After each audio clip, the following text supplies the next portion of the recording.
একটু চিত্ত দিয়ে অনুভূতির জগতে জানতো যে বিশ্ব জগতে মহাপ্রভু যদি কাউকে ত্যাগ করে সে কি পৃথিবীতে থাকতে পারে? যেন কৃষ্ণ বলে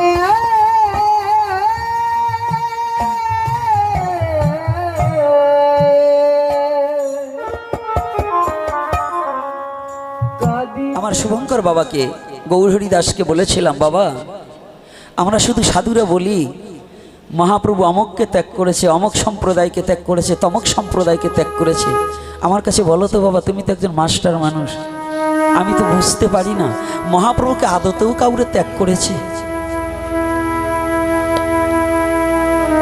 একটু চিত্ত দিয়ে অনুভূতির জগতে জানতো যে বিশ্ব জগতে মহাপ্রভু যদি কাউকে ত্যাগ করে সে কি পৃথিবীতে থাকতে পারে? মহাপ্রভু যদি কাউকে ত্যাগ করে সে পৃথিবীতে থাকতে পারে না। সে সম্প্রদায় নিঃস্ব হয়ে যাবে, সে সম্প্রদায় দাঁড়াতে পারবে না যদি মহাপ্রভু কাউকে ত্যাগ করে থাকে। এই পৃথিবীতে মহাপ্রভুর এই জগতের সংসার থেকে মহাপ্রভু কাউকে ত্যাগ করেনি। তবে মহাপ্রভু বলেছে তোমরা শোধন করে জায়গায় ফিরে আসো, তোমরা সংশোধন হয়ে আসো। ভুলটাকে ধরিয়ে দিয়েছে, কিন্তু মহাপ্রভু কাউকে পৃথিবীতে ত্যাগ করেনি। যদি মহাপ্রভু ত্যাগ করতেন সাত কাজীকে বুকে জড়িয়ে ধরতেন না।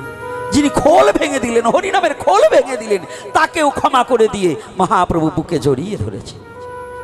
আমি বলছি না এটা চৈতন্য চরিতামৃতের সিদ্ধান্তবাদ নাকি, না মিথ্যা বলছি? তাহলে মহাপ্রভু কাউকে ত্যাগ করেন। আজকে আমার সেই পাবন অবতারী শ্রীমান গৌরহরি মনে মনে চিন্তা করলেন ভগবান সব সইতে পারে, এই পৃথিবীতে ভগবান সব যন্ত্রণা সয়ে নিতে পারে, কিন্তু যদি তার কোনো ভক্তকে হারাতে হয়,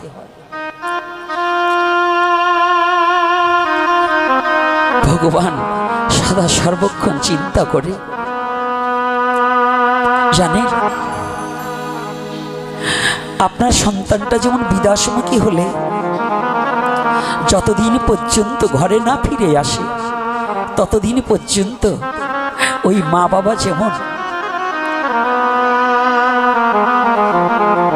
ছেলে আসবে এই কথাটা যদি জানে যে অমুক দিন আসবে পথপানে তাকিয়ে থাকে, আর একটা লোক আসলেই হঠাৎ করে দৌড়িয়ে বেরিয়ে পড়ে যে ওই বোধহয় আমার সন্তান ছুটে এসেছে। এটা মায়েকে জগতের মায়ার বাঁধনে মা বাবা যেমন তার সন্তানকে খোঁজে, আর আমার প্রেম পুরুষোত্তম ভগবান গৌরহরি তিনি শুধু কেঁদে বেরিয়েছে যাতে তার ভক্তরা না হারিয়ে যায়, তার ভক্তকে তিনি হারাতে চাই। ভগবানে কখনো সব হারানো বেদনা সইতে পারে, কিন্তু তার ভক্ত হারা বেদনা সইতে পারে, প্রকাশ করে দিয়েছে। হরিদাসকে বলেছিল, হরিদাস বলেছে প্রভু তুমি কাঁদছো কেন? আর সেদিন হরিদাসকে প্রভু বলেছিলেন, হরিদাস আজ তোমার মতো ভক্ত হারিয়ে আমি বোধহয় মেদিনী শূন্য হয়ে যাচ্ছি, এই পৃথিবী শূন্য হয়ে যাচ্ছে।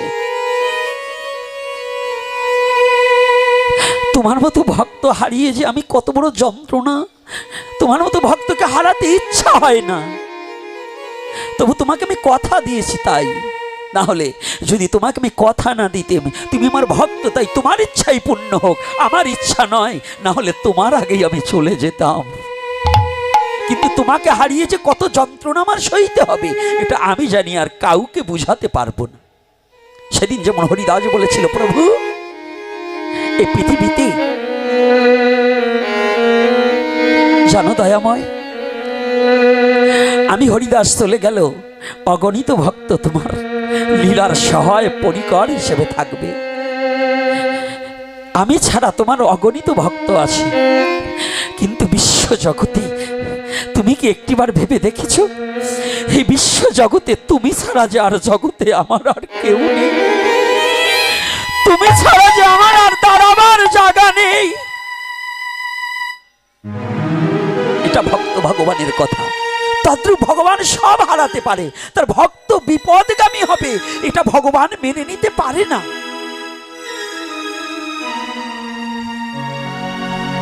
মহাপ্রভু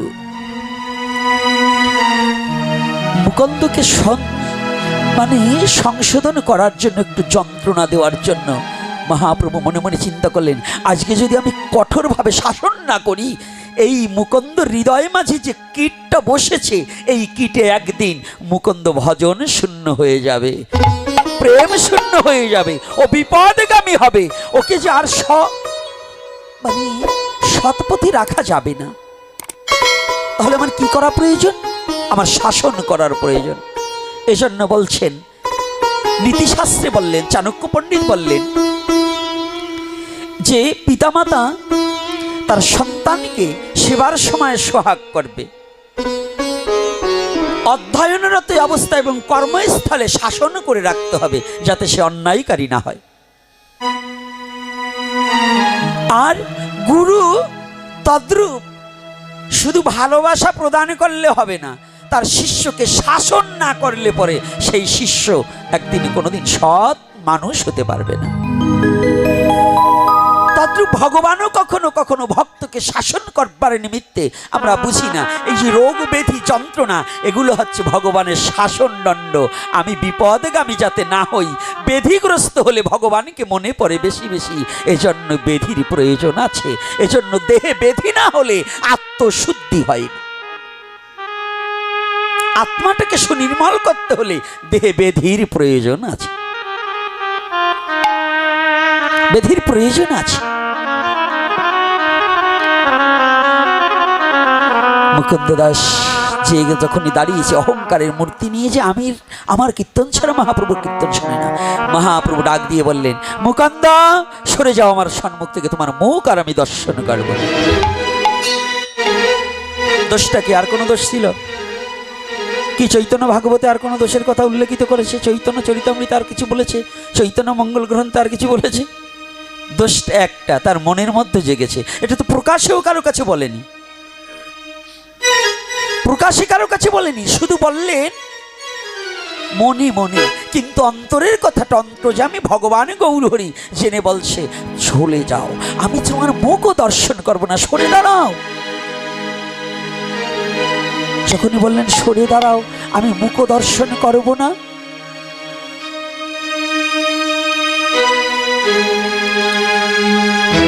সমস্ত ভক্তরা, গৌরীদাস পণ্ডিত সহ সমস্ত ভক্তরা অনুরোধ করলেন, প্রভু বলছে, আমি বলছি সরে যেতে বলো। মহাপ্রভু খুব উচ্চ কণ্ঠে ধমক দিয়ে বললেন, সরে যেতে বলো।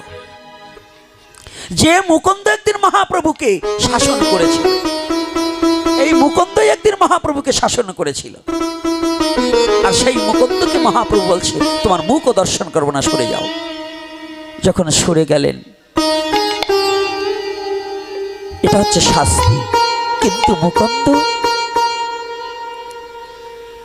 বাড়ি গিয়ে আর কোনো প্রসাদ পাচ্ছে না।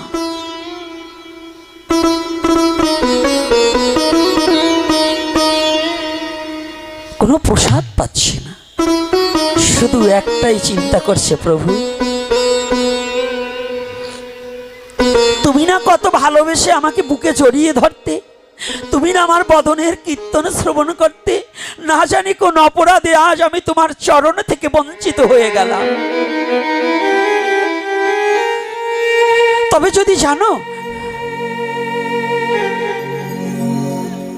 অনুরাগের সৃষ্টি হলেন, যাক, যদি প্রভু জীবনে আমার বদন না দেখে, তাহলে যে বদন আমার দেখবে না, যদি আমি প্রভুর চরণ দর্শন না করতে পারি, যদি প্রভুর ওই বদন আমি দর্শন না করতে পারি, তাহলে আমার জীবনে বেঁচে থেকে লাভ কি? আমার আর প্রাণে বেঁচে থেকে লাভ নেই।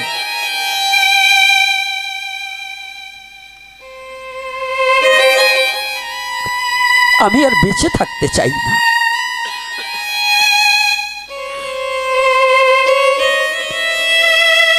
আমি চলে যাব। যে নয়নে ভগবানের রূপ দর্শন হয় না, আমার গৌরের রূপ দর্শন হয় না, সে নয়ন দিয়ে আমার কি হবে? যে জীবনে গৌরের সঙ্গ থেকে পরিত্যাগ হতে হয়, এ জীবনে দিয়ে আমার লাভ কি?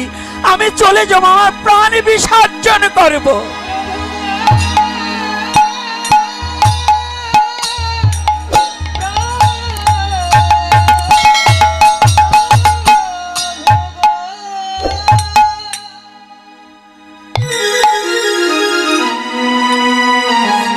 আমি তার কোনোদিন গৌরের চরণও পাবো না।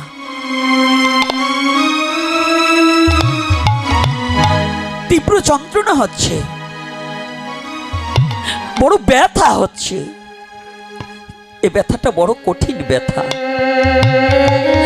পৃথিবীতে সব সয়ে নেওয়া যায়, কিন্তু সঙ্গহারা বেদনা সয়ে নেওয়া যায় না। এ বিশ্ব জগতে এই কথাটা সবাই অনুভূতির জগতে নিতে পারবে না। যারা জীবনে সাধু সঙ্গ করেছে না, তারা একা কোনোদিন ঘরে বসে থাকতে পারবে না। যারা কোনোদিন একবার ভগবানের সঙ্গ নয়, ভগবানের প্রিয় ভক্তের সঙ্গ জীবনে যে করেছে, সে আর কোনোদিন এই সঙ্গ ছাড়া তার আর কিছু জগতে ভালো লাগে না।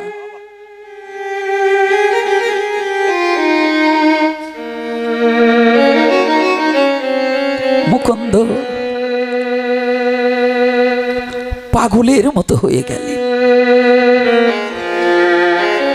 স্নান ছেড়ে দিলেন, খাওয়া দাওয়া ছেড়ে দিয়েছেন, শুধু একমাত্র কথাই, গৌর হরি তুমি আমাকে ছেড়ে দিও না। তুমি ছেড়ে দিলে আমি কোথায় যাব? আমি কোথায় গিয়ে দাঁড়াবো? কাছে যখন অনুরাগ তীব্র যন্ত্রণা হলেন, আমি গঙ্গায় ঝাঁপিয়ে পড়ে মরে যাব। যখন গঙ্গায় ঝাঁপ দিতে যাবে, এমতি অবস্থায়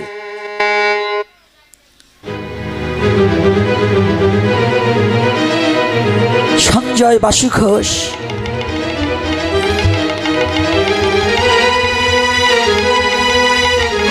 এবং জগদানন্দ ঠাকুর সহ যারা ভক্তগণ মহাপ্রভুর পার্শ্বদ ছিল, তারা ছুটে এসেছে। অনেক দিন হয় আমরা যে মুকুন্দকে মহাপ্রভু বললেন ওর বদন দেখবো না, মুকুন্দ কেমন আছে একটু দেখে আসি। আজকে বড় বেদনাদায়ক একটা কথা বলছি।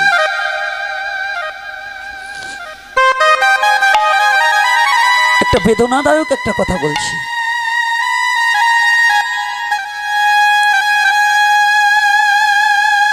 কথাটা হচ্ছে, আমি গত বছরের আগে ব্রজে গেলাম। যখন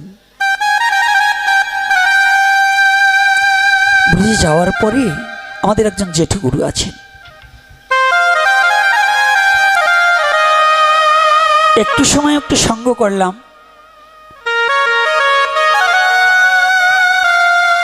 জেঠু বলতেছে, বাবা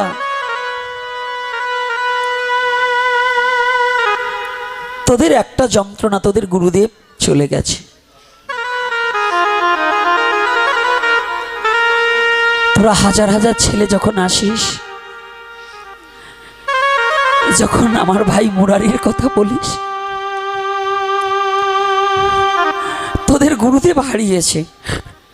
তোরা এ জন্মে না হয় কোনো জন্মে তোরা গুরুদেবকে আবার পাবি।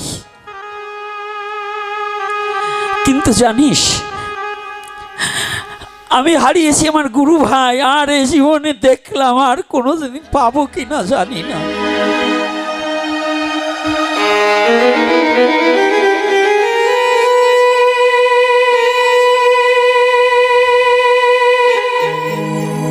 জানিস, তোদেরকে বুঝাতে পারবো না যে মুরারিকে হারিয়ে কত বড় বেদনা নিয়ে বসে আছি। গুরু ভাই যে কত বড় ভজনের সহায়কারী, এটা তোদের বুঝাতে পারবো না। তোদের কাছে তো আমাদের ভুলের কথা বলতে পারি না। আর যখন ভাই ভাই এক জায়গায়, কার কি ভুল আছে বলা বলি করতে পারতাম, একজন আর একজনের ভুলটাকে ধরিয়ে দিয়ে সঠিক পথে নেওয়া যায়। গুরু ভাই কেন প্রয়োজন? বিশ্বজগতে গুরু ভাই সেজন্যই প্রয়োজন যে যদি কোনো গুরু ভাই ভুল পথে যায়, সেই ভুল পথে ফিরিয়ে এনে যেন সঠিক ভজনের পথে রাখতে পারে। এজন্য গুরু ভাইয়ের মধ্যে প্রেমের বন্ধন আবদ্ধ করতে হয়।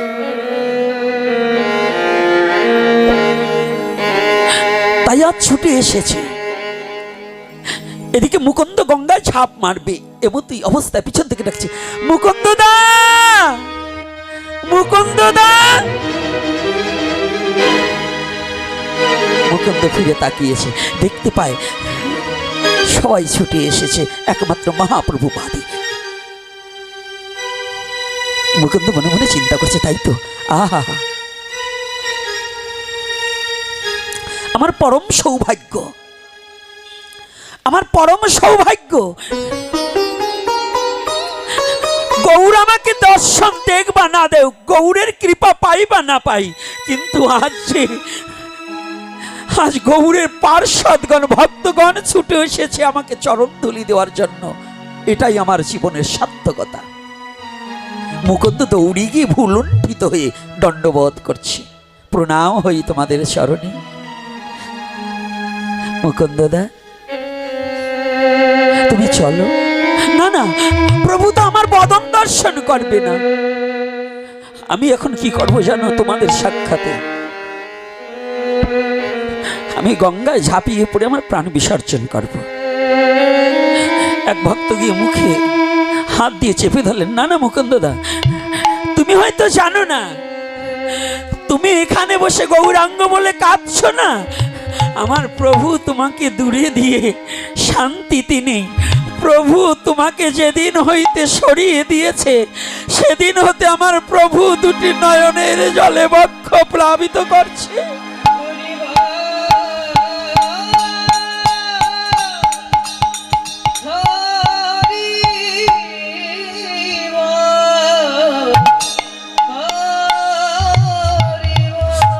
তুমি তো বলতে পারো, কিন্তু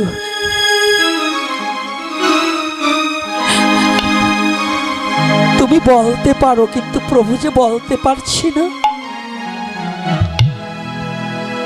মুকুন্দ ভাই, আমার একটা কথা নাও। কি? গৌরের চরণ তো আর কোনোদিন পাবো না,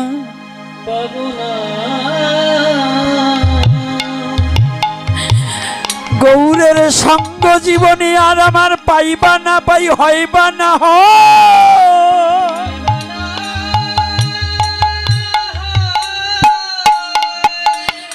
আজ বড় ভাগ্যক্রমে তোমাদের সঙ্গ পেয়েছি।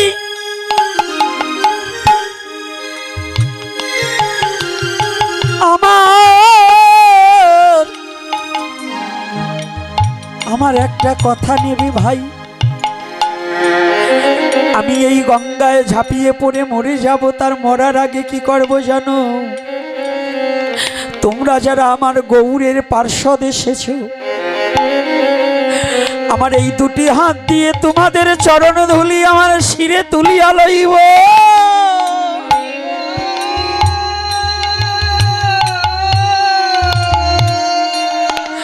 আমাকে একটিবার কৃপা করো।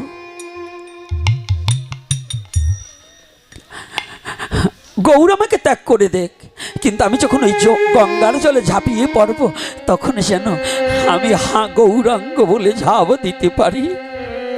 আমি যেন ওই গঙ্গার জলে গৌরাঙ্গ বলে যেন ঝাঁপিয়ে পড়তে পারি।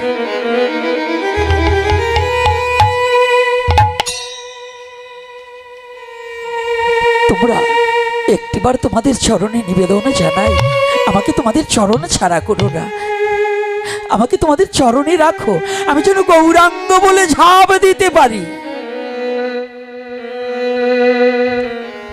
সমস্ত ভক্তের চরণ বন্দনা করলে মুকুন্দকে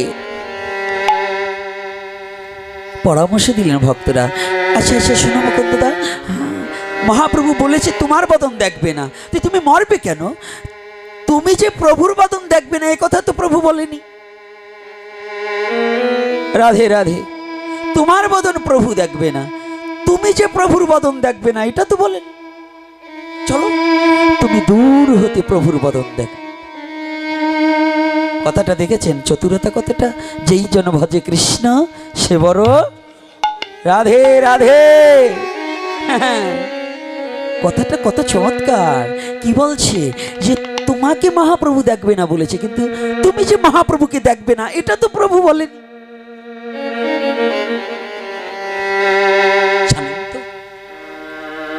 এই কথাটা কত বড় দামি কথা।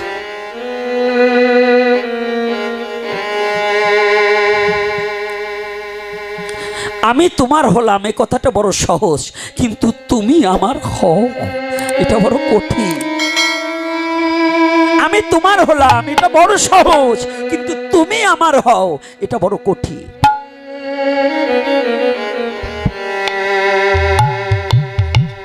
তো প্রভু তোমাকে দেখবে না, কিন্তু তোমাকে প্রভুকে দেখতে তো নিষেধ করেনি। চলো আজকে আমরা যখন নৃত্য করব, হরি নাম করব, তুমি অদূর হইতে প্রভুকে দর্শন করিবে।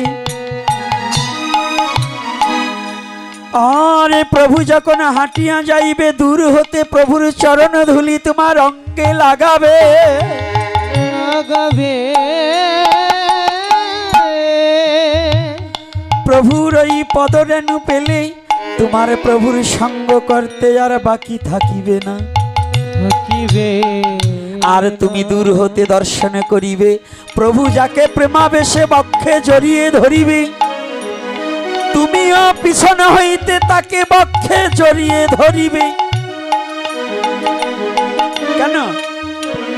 প্রভুর অঙ্গটা যে তার অঙ্গে লেগেছে, ওই প্রভুর অঙ্গের গন্ধ তার অঙ্গে লেগে যাবে। তুমি তাকে জড়িয়ে ধরে প্রভুর এই তোমার নাসিকার অন্ধ দিয়ে প্রভুর অঙ্গের গন্ধ তোমার হৃদয়ে মাঝে প্রবেশ করাবে। রাধে। এত সহজ নয়, কথা যত বলা সহজ, কথাগুলো কিন্তু বড় কঠিনতম কঠিন।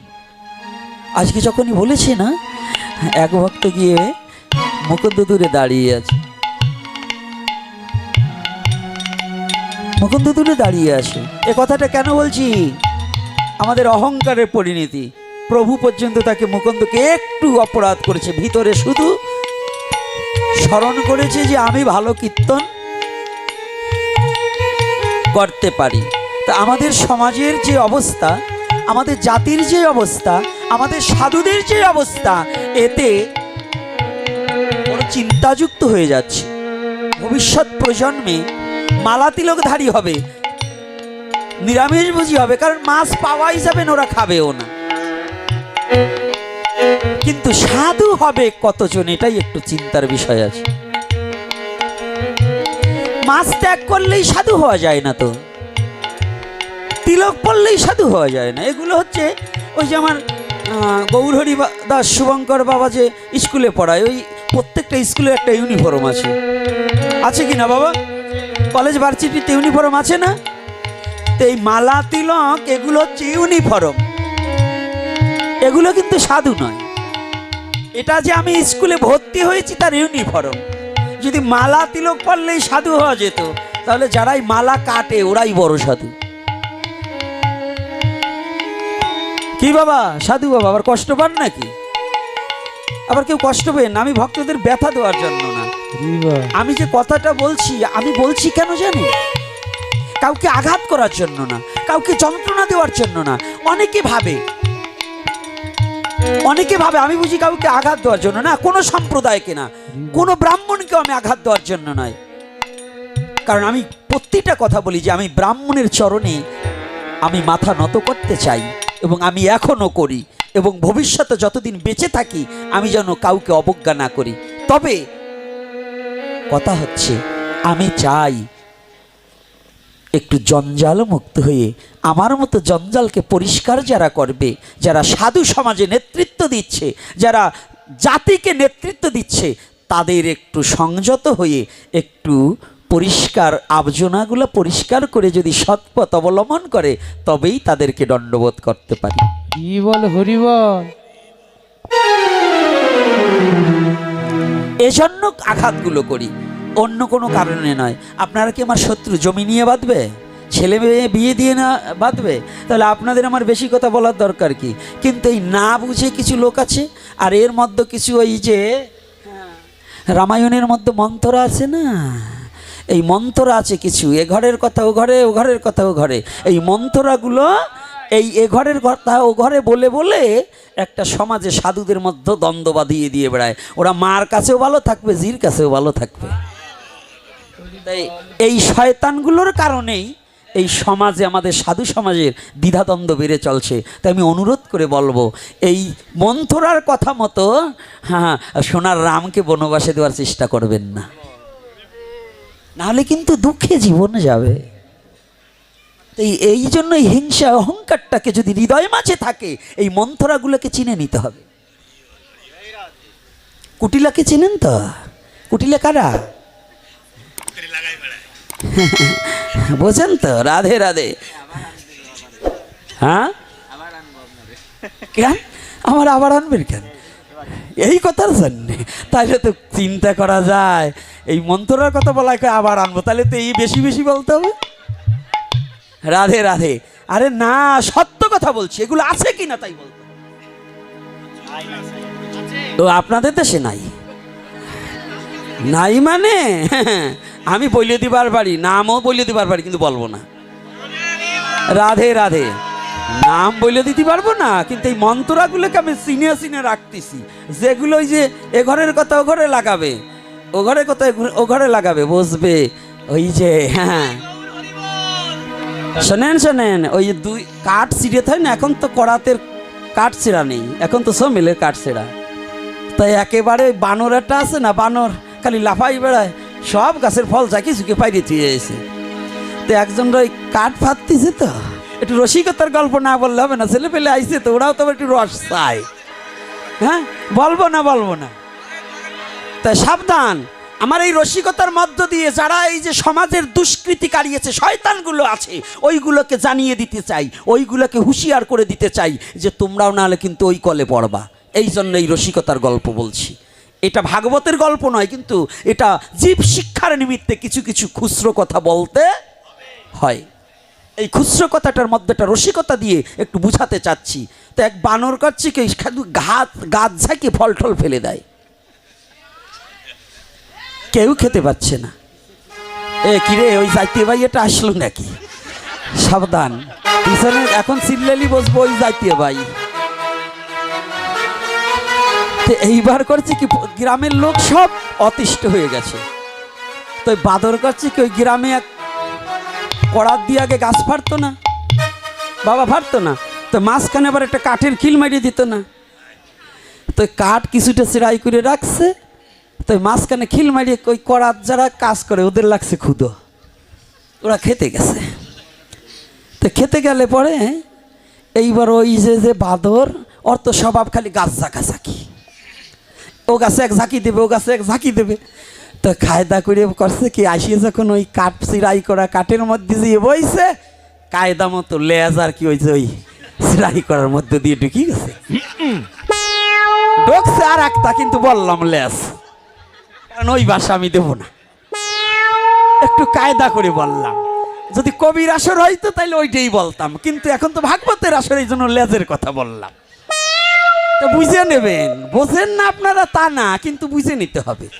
তো এই শয়তানগুলো দশা হবে কি তাই শুনেন। তাই যখন ওই দুই পাশে কাঠ রয়েছে, মাঝখান দিয়ে লেজ ঢুকে গেছে, ও আবার একটু কায়দা করে ঝাঁকিতেছে, অত ঝাঁকাঝাঁকির অভ্যাস। যখন ঝাঁকি দিয়েছে, ওই কাঠের খিল তো চরাত করে উপরে উঠে গেছে, যখন উঠে গেছে একেবারে কাঠের সিপায় পড়ে গেছে লেজ। এখন তো লাভ মারে, এখন তো যাইতে পারে না, যে চাপা করলে পড়ে গেছে, এখন লেজ না কাটা পর্যন্ত তো যাবে না। তো যত লাভ মারে তত কষ্ট হয় ভিতরে, বোঝেন তো বাবা। লেজ পড়ছে আর কিছু। তো তদ্রূপ বাবা করি বর্ণনা, যারা এ ঘরের কথা ও ঘরে লাগায়, ওরা ওই গাছ ঝাঁকাঝাঁকি দলের বানরের দলের লোক। তো যেদিন ওই চাপা কলের ভিতর লেজ পড়বে, সেই দিন বুঝবা যে তোমার অবস্থাটা কি। এই জন্য করি বর্ণনা, যারা এই সনাতন ধর্মের ক্ষতি করবার জন্য ওই লাফালাফি করেন, চাপা কলে পড়লে কিন্তু লেজ থাকবে না। এদিকে সতর্ক হয়ে চলাফেরা এবং কথাবার্তা বলতে, না হলে কপালে ভারী কি আছে, আরে না লেজ কাটা হবে। জয় শ্রী রাধে রাধে। একটু আনন্দ না দিলে হয় নাকি? তো বুঝা গেছে তো? রাধে রাধে। তাহলে কি আমরা এ ঘরের কথা ঘরে লাগাবো? আমরা ভাবি আমি খুব কৃষ্ণ কথা জানি, যে বলে আমি বড় কৃষ্ণ কথা জানি, প্রভু কহে তাহে আমি পশু মধ্য গণি। যে বলে আমি ভালো কৃষ্ণ কথা জানি, যে বলবে আমি ভালো জানি, প্রভু কহে তাহে আমি পশু মধ্য গণি। কৃষ্ণ কথা বড় মধুর কথা, অনন্ত অনন্ত সাগরের জলরাশি যদি কালি হয়, অনন্ত ব্রহ্মাণ্ডের বৃক্ষ তরুলতা যদি লেখনি কলম হয়, তথাপি ওই কৃষ্ণ কথা শেষ করার কথা নয়, লেখা শেষ করতে পারবে না। অনন্ত কৃষ্ণর নাম, অনন্ত মহিমা, নারদ আদি ব্যাসদেব দিতে না রে সীমা। পারবে?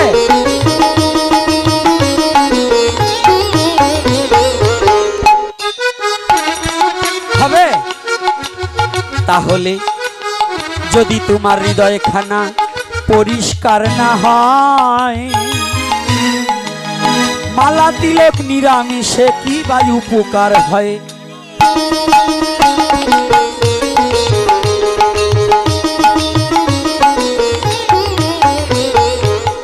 লীলাটাকে বিশ্রাম রেখে একটু বাস্তব জীবনের কথা বলি, না হইলে যাবে না আমাদের মনেরও কালি।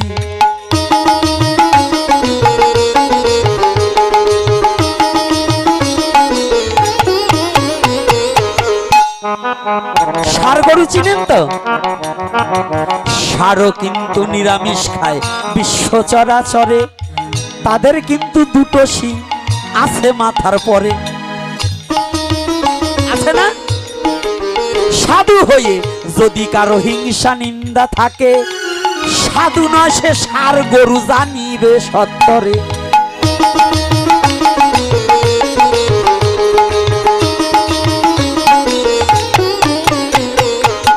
দাদা কি কষ্ট হচ্ছে নাকি সাধু গো?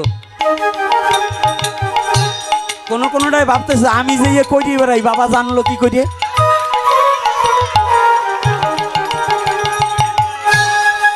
কি তাই না? কিন্তু আমি আপনার জন্য বলছি না, আমি গোটা সমাজের জন্য বলছি, আমাকে আমি বলছি, আপনাদেরকে কি বলবো? আমার মতো পশুকে আমি বলছি। ষাঁড় গরুর যেমন দুটো শিং থাকে, সাধুর দুটো শিং গজায় মাঝে মাঝে, আমার মতো ভণ্ড সাধু। হিংসার নিন্দা, অহংকার, এই দুটো যদি না যায়, এই হিংসা নিন্দা শিং দুটো যতদিন না কর্তন করবেন, ততদিন পর্যন্ত সাধু ওই নিরামিষ খেলে, ওই গরুতেও নিরামিষ খায়, আমিও নিরামিষ খাই, দুটো এক।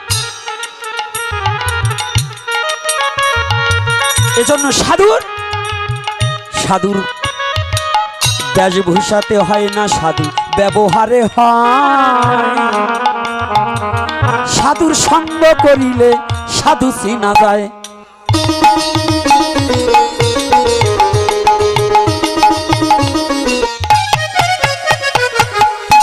নাকি? আস্তে দাঁড়া বাবা, না খালি লেলিন কাপুর বললেই সাধু আমি। লেলিন কাপুর বললেই সাধু না? চাইনা লেলিন ছাড়া হবে না, তাহলে সাধু হয়ে গেলাম না। ওতে সাধু না, সাধু বেশভূষাতে সাধু হওয়া যাবে না। সাধু তার অন্তরস্থল, যদি অন্তরটা খোলা না থাকে, অন্তর যদি পরিষ্কার না থাকে, সে কোনোদিন সাধু হতে পারবে না। সাধু কি? যেমন সাধু সেই তাল গাছ যার সার হয়েছে, যে সার বস্তু হলে পরে কোনো উই পোকায় ঘুনে পোকায় খেতে পারে না, তদ্রূপ সাধু যে ব্যক্তি হয়েছে, অহংকার অহমিকা হিংসা নিন্দার এই পোকাগুলো তাকে কোনোদিন গ্রাস করতে পারে না।